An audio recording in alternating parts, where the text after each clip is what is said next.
Our guest is Brian Hill from the Complete Combatant. He's actually in town here in San Diego, thanks to a fantastic member of San Diego County Gun Owners, Dave, who brought him in to do a curriculum that's really unique, and that's why I brought him to the studio. I really wanted to talk to him about the curriculum, part of the curriculum that he teaches. He teaches a lot of curriculum, but there's one piece that I think is unique probably in the entire industry. So Brian, welcome to the show. Hey, I'm glad to be here. Thanks. You bet. So first off, let's just give a little bit about your background. Talk to people. How did you get into the industry? What got you into shooting? Mine's a pretty odd way to get here, but primarily I was a martial arts instructor my whole life. I did some brief law enforcement and whatnot, but I ended up teaching in the private sector for almost 40 years. And as I got older and couldn't fight anymore, running an MMA gym, I became a shooting instructor at some point, and through a process of development, I ended up on the road all the time teaching. I probably have about 130,000 hours of teaching people. Wow. Holy cow. Yeah. So now let's talk about this piece of curriculum that I'm talking about. I'm going to describe it, and then you either give me yeah, that's right, or do a better job of describing it than I did. But it's a decision making for people. Maybe not necessarily they're carrying a gun, but definitely designed for people who are carrying a gun, and helping them make a decision in different situations so that their only option isn't just pull the gun and shoot. Is that a good description? Yeah, that's true. We find it's very hard for people to make decisions under pressure because there's more than technique. Mm-hmm. And if you add tools to it and then you add a cognitive stack at the same time, they're going to have a hard time making a decision. We call it the stretch of decisional processes. So we came up with a system where you could practice this with flashcards and be more comfortable with the idea of this is going to cost me a certain amount of time or information in order to make a good decision. People like to give me a hard time when I say this, but I've said it many times and I stand by it. I think gun owners in general are overtrained. And what I mean by that is we spend too much time trying to hit the bullseye and not enough time doing the 150 other things that we should be doing. I think when we say, hey, take a class, or hey, get training, or hey, go to an instructor, the only thing people think about, or far too often what they do think about is, okay, I need to go hit the bullseye better. I need to stand in a lane and I need to hit the bullseye better. Or maybe the next step is, okay, well, I need to learn how to pull from concealment. And I think we're probably, that market is saturated. Mm-hmm. And I think that there are a lot of other things that we should be looking at. And that's why I really was fascinated by this decision-making curriculum. And I don't know, first off, do you agree with me or no? We're not overtrained and we need to hit the target more. What are your thoughts on my statement? No, I really agree with that because, the real thing is, can you see danger coming? And then do you know how to react to it to see if it's real danger? Do you know how to interact with it before you have a shooting possibility? And for most of us, self-defense-wise, it's going to be very basic stuff. We may have to have verbal agility. We may need to know how to get in a better position or move away from somebody or see danger coming before we put ourselves into place. And the problem sometimes for people that carry a firearm is it's very easy to feel like that's going to solve your problem, and it may not be the right tool at the right time. Interesting. Yeah. It feels like in my 20s, I was like, I got to get a gun. And then in my 30s, it was, I got to learn how to use my gun. And then in my 40s, it's, I need to learn how to not use my gun. Mm-hmm. And then I'm looking at 50 now, and it's more like I need to learn everything else. And I wish someone had that curriculum that you have, or had the mindset that I just described, or was able to give me the wisdom when I was 21. And bought my first Glock. They said, no, kid. Here's what you really need to know. Here's what you really are going to use in life. So talk a little bit about your curriculum. First off, how did you come up with it? What was the catalyst to creating that curriculum? The idea was that we need some way to have a visual input that leads us to a decisional process. So an idea of flashcards or something that would allow us to do it. And then we looked at the neuroscience behind it. What distance is it going to be at? What are the pre-assault indicators? What verbal skills do we need to have? What non-lethal skills like pepper spray or using a flashlight are going to be involved? Or defensive skills if you have any martial background or the ability to move away from them. And all this stacking of stuff violates what we call the rule of three psychologically, which means you can only do three things at once and none of them particularly well. So we have to know where we're at. And the problem is once we commit to a tool, the narrowing of the decision process is like a tunnel at that point.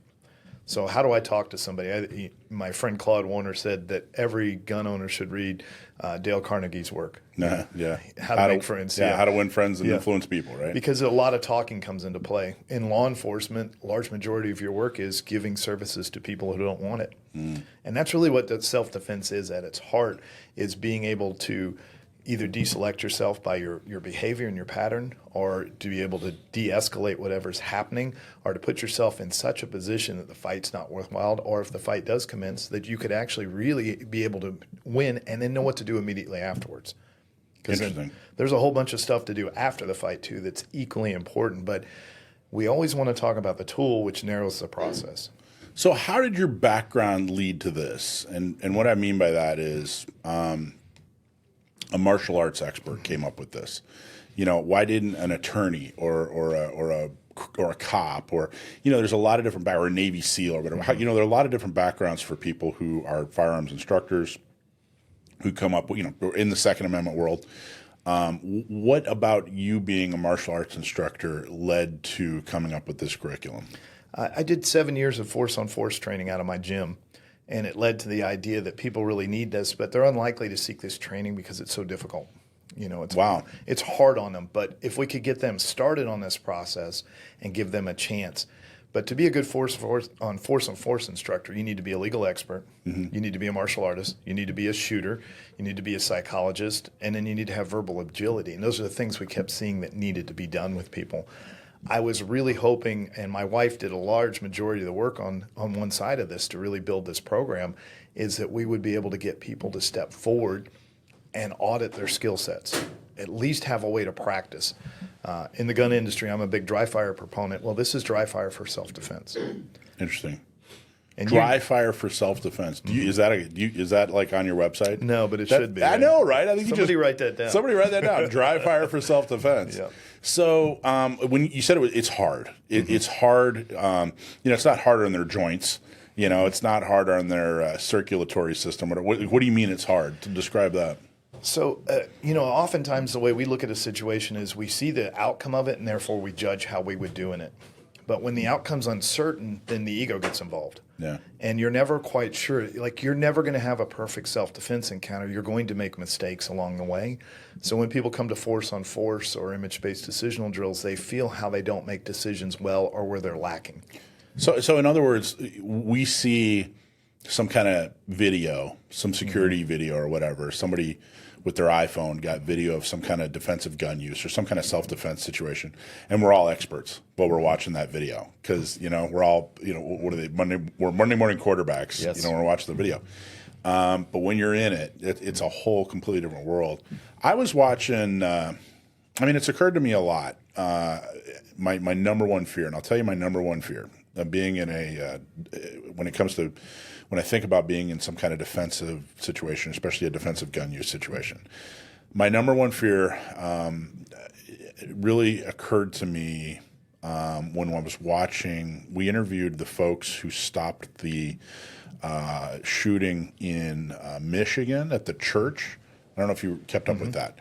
And it was an amazing story, but a piece of the story right at the beginning is really particularly fascinating. This guy, this shooter, this horrible person that was attacking this church, he was kind of unpacking his stuff and suiting up and getting ready to go shoot up this church. A member of the church was late and showed up in his truck and saw this guy and figured out what was going on and had the wherewithal to go, hey, you know what? I'm going to hit this guy with my truck, you know? And I thought, man, if I'm sitting in a truck and I see that, my biggest fear is that I sit there and analyze. Gosh, I don't know, man. What is that guy doing? Maybe they're doing a thing. Is he a security? He might be security. I'm sure he's security. Is that a cop? Maybe there's some, you know what I mean? But no, this guy figured it out, got it done. And I think, so that's my biggest fear. in a defensive situation, particularly a defensive gun use situation, is that I won't act, that I won't recognize it, that I'll wait too long, that I'll analysis paralysis, and people will get hurt and possibly worse. It feels like this class, this curriculum, is speaking right to that fear and putting you in a different mindset, so that you won't be what I fear the most. It's very interesting. There's a thing called schemas, lenses that we look through. Mm-hmm. And if we have any information to fill that, it allows you to make a better decision. But the thing you're really talking about is there needs to be some uncertainty in your decision process too. So you're not sure what's about to happen next. The problem with looking at an event and judging it in reverse is you know how it turned out. So knowing that you might be prone to a freeze and not sure what the next decision is, or flight, allows you the opportunity to make a better decision because you've thought about it in advance. We know any decision that's reactive usually is incorrect or overboard if we're not careful, especially if the first judgment is incorrect. So his preparation and opportunity is what luck really is. He was ready and he had thought about this, so he's able to make a pretty good decision, but I guarantee he didn't feel 100% until he felt 100%. So you're saying this guy in the truck who was like, hey, I need to stop this attack, there was still 10% of doubt, 20% of doubt in his head, but the reality is he did it. Yep. Interesting. You'll never have 100% decision. That's what people want. That's what bullseye practice really is. And if I do this, it'll be perfect. But even then, we tend to miss a little bit because it's time versus information. Do I have enough information? Do I have enough time to make a decision? Interesting. Okay, so first I want to ask this question, and then I want to really talk about what happens if you go to this class and learn this. Like, how does this actually, how do you learn this? But first, where in a person's career should they take this curriculum that you're describing? Before they buy a gun, right when they buy a gun, after they've taken a lot of, you know what I mean? Like, where in their career should they take this? It would be best to be your gateway. Really? Because then you can make a decision. Like, I have people come to class for image-based decisional drills that do not carry a firearm. So we restrict their behavior relative to that. Or they only have a firearm at home for defense. Yeah. So they're restricted. And what it allows them to do is feel where they don't have any answers. And where they have good answers, like carrying pepper spray is essential. Like, I think everybody who carries a firearm ought to have something like pepper spray because it gives you a chance to not use force. And that gives them a chance to feel what this feels like. And it's not judgmental in that way, but it's particularly hard as an audit to figure out where you're good at and where you're not. And that would help you set up what you decide to carry, when you decide to carry it, where you decide to carry it, and most importantly, how are you going to use it? Because if you're not sure how you're going to use it beforehand, the tool then becomes the savior and you have no choice but to reach for it. So have you had people go to your class who either didn't own a gun or just really, I don't have a CCW, I don't think I'm ever going to carry it. I'm here for the other pieces of this class. And they've changed their mind because of this curriculum. Have you seen that happen? Yeah, especially as an instructor, if you don't say you have to do this, but you give them an opportunity to experience what it was like to have a small event where they didn't have what they needed, then it opens them to the possibility of maybe this is important in their life. I get a lot of people that bring their kids to this class, not really young, but college age. So we're really buffing against the world is safe, but then afterwards they make better decisions. And we found even if you carry a pepper spray, it changes your behavior in the world. Because as you mentioned now, as you're older, if you carry a firearm, you're much less likely to get involved in a bad situation because you know the outcome. Yeah. So it really helps and it opens up that process. And frankly, if somebody doesn't want to carry, I want them to really understand what they're deciding and then really commit to that and have something as an option. Yeah, I mean, I think I left my ego 15 years ago and about 50 pounds ago. You know what I mean? Like, look, I'm in a whole different area of life now. I don't need to go prove anything to anybody. So I started. I'm trying to think. I think I started carrying. I've only been carrying for about 4 or 5 years or so. It really was fairly recent that we were able to carry in San Diego. But I do remember just a few months into being able to carry, thinking to myself, how did I go through life without the ability? I can't believe I went here or drove there or took this trip, or went to this place at this time. And, I had no ability to defend I had very little ability to defend myself, at least not this effectively. It really hit me like 3-4 months into carrying, like, oh my God, I've been, for 20 years of being an adult, I've been totally vulnerable here, and I wonder how many people have that, get that realization too after carrying. And I think it's interesting too, like we have plans for everything except violence, how we're going to put a fire out, how we're going to treat somebody medically, but we don't really think about violence because it's harder for people to think about that. Yeah. And they don't have a plan for it. And, in my lifetime, in my 20s and 30s, I was a professional fighter. I was frankly happy nobody having a gun at that point. Yeah, really. Because but now I'm 60. Yeah. So now I've really got to change the way I think and look at the world. And even coming here, I'm not allowed to carry in California, so I have to change my behavior. I take far fewer risk, or I have to really be ready to move sooner or be ahead of the process, which is what this decisional drills allows you to do. Okay, let's get into that. So somebody shows up at your class. How big are classes typically? How many people? Somewhere with 10 to 20 people. 10 to 20. Yeah. 20. If it gets so much over 20, it's probably a little too big. Yeah. Okay, so 10 to 20 people, fairly intimate. That's a fairly intimate class. And they come to your class, and what do they? What happens? Describe what they're going to experience. They're going to get a background on how the law works wherever they're at, and get a good framework for that. They're also going to go through some neuroscience, what decisions cost, how we tend to react, what a time pressure is, how the brain works to that. We're going to go through how each tool works. Here's how to apply pepper spray. Here's how to, if you carry a firearm, we're going to put you in a blue gun so you can have it available for you. We're going to talk about one of the biggest problems is most people don't see what they think they see.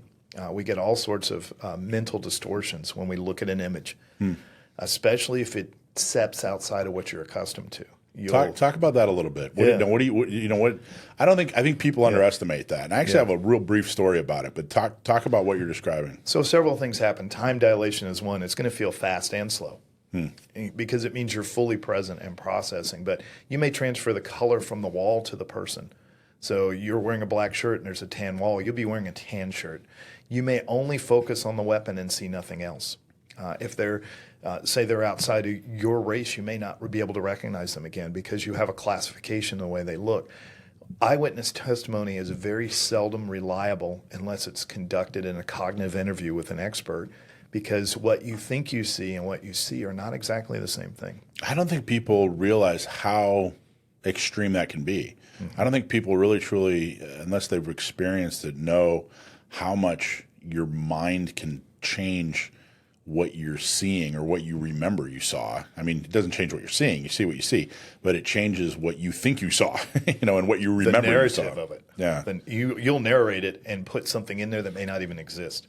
I'll tell you a real quick story about that. Not exactly related, and I wasn't under stress of self-defense, but I was taking a hike through some woods in Alaska, and we kept hearing seagulls, which was weird. Why do you hear seagulls in the middle of the woods? Well, we came up on a river, and they had all these seagulls, and that's even kind of weird. Why are these seagulls on this river?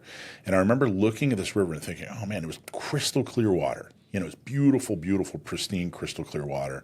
And I remember thinking, man, look at all those rocks at the bottom of the river. This is beautiful. It almost looks like somebody designed the bottom of this river and purposely placed these rocks there. They look like a design, And then it occurred to me that the reason the seagulls were there is they were flying up the river from the ocean.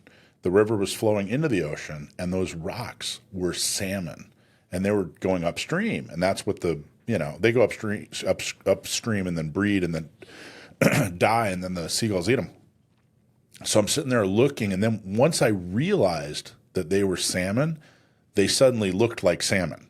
And I don't know, maybe that doesn't quite fit into what we're talking about, but I really want to emphasize that I was standing there absolutely thinking those were rocks, and then when it occurred to me they were salmon, they turned into salmon. And it's not an unusual thing, and I don't think people understand, or maybe they just haven't experienced how powerful your mind is. Your mind kind of tries to help you make sense of things, and at the time, it didn't make sense that there were a bunch of salmon at the bottom. You know what I mean? It made sense there were a bunch of rocks. So anyway, I don't know. Is that a good example, or is that not a good example? You're right. We've got 270 biases that have been identified from the normalcy bias, like every day is going to be the same. Yours was an anchoring bias. You expected to see rocks, therefore they're rocks. Same thing when people at night, they'll see a coat over the back of the chair. They think somebody's there. If we're not really looking and we don't get enough information, our brain guesses at what it's seeing and picks what's most likely it's seen last or would expect in this situation. Okay, so back to your class. They're in your class, and how do you present the scenarios to them, and then what choices do they have to overcome them? So we have a series of flashcards that just have an image on it, and we start real slow. You have 5 seconds to make a decision, which in self-defense is a long time. Yeah. So they get to look at it, and then they get to do whatever they think the first right decision is, nothing else. We have people hold up their hands of what they would do in that situation. So then you get to see how different people think about a situation. And are there options unlimited? Like, hey, you can do anything you want. You can run, you can hide, you can cuss, you can, you know what I mean? You can run away. You could use a flashlight. You use pepper spray. You use verbal agility. You know, you could say something to them. You could use a firearm. If you have some martial background and I can prove it, we could say you could fight in that situation. Okay. And all those things are available. You could treat medically, but what we'll see is out of 7 people, there may be a real clear-cut difference between running away and engaging the person. Interesting. So they start to learn who they are, because a lot of people are high responders, and they're going to jump into the situation. So therefore, they need to be well trained, otherwise they become a hazard.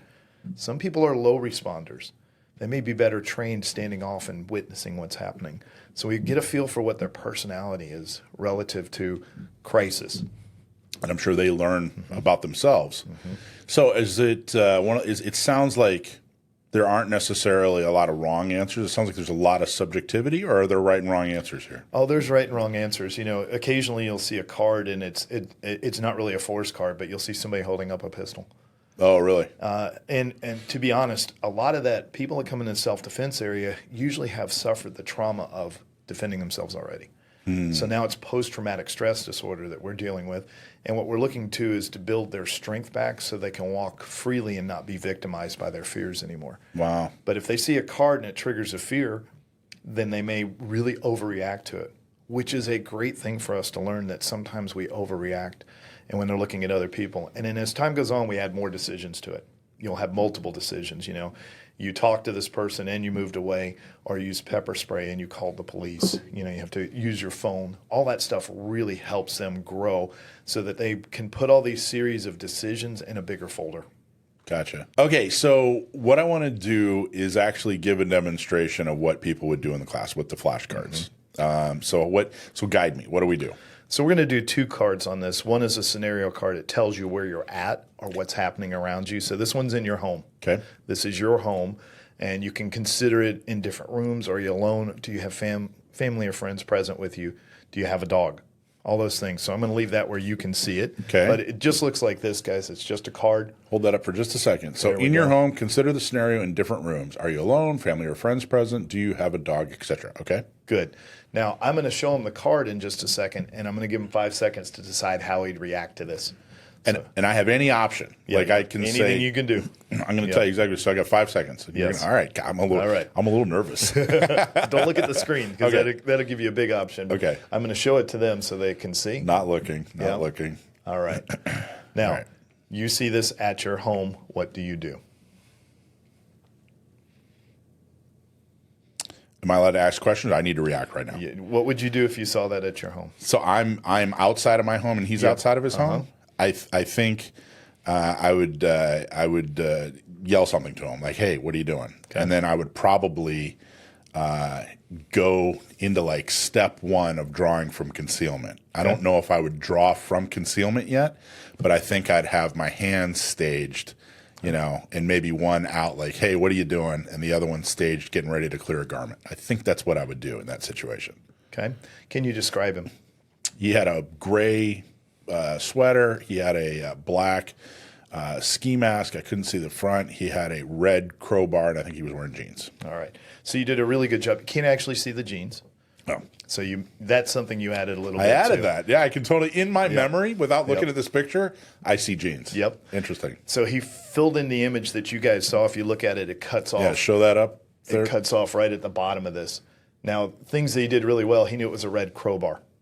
Some people get so fixated on the crowbar they don't see anything else. Now, there's probably 3 ways we could have gone with this. Okay. You could have simply left and called. 911, somebody's breaking into my house. You could give a verbal command and get prepared where you are. And then some people might actually feel like they could use force in this situation, which the law says if you're outside your home here, it's not castle doctrine at this point. Right. So now we've got a very good discussion going on. What was the best decision in this? And the best decision is the one that you feel comfortable with. But now you've explored it. And like we talked about, you saw you didn't see as well as you thought you did. You added something that wasn't there, which is very usual. But you saw very well. And then it was a measured response, which is all legal, which is the next part of the class. Did you do what was legal? Which is very difficult with people that get nervous sometimes. Interesting. You know? Yeah. I mean, fear. Yes, it's fear. Yeah. Who cares about the law when you're scared for your life? I get it. And we're primitive at heart still. So one of the things we see with the armed citizen is the inability to stop the attack once they start it. So if they defend themselves, the ability to break off. We see this with store owners where they chase somebody out the door and fire another round. Interesting. Which legally would be 2 separate incidences in that. So this gives you some EQ management, which is emotional quotient. So after this, if I were in the class, everybody would kind of discuss. Yes. And maybe I'd defend, like, well, here's why, rather than just run away. Here's why I did. You know, I got a kid in there, I got a wife in there, she's sleeping or whatever. Yep. You know, whereas if all I had was an old black and white TV and some TV dinners, maybe running away is a better option. What am I actually defending? Why would I provoke a possible attack? And that's the kind of discussion you'd have afterwards. Yeah, because if you say, well, my kids are in there, that may change everything for you. Right, yeah. You know, in that moment. It does also change the way the law looks at it. Interesting. So the big thing to know is that it's not gray areas, but there's a lot of time and information difference between these things.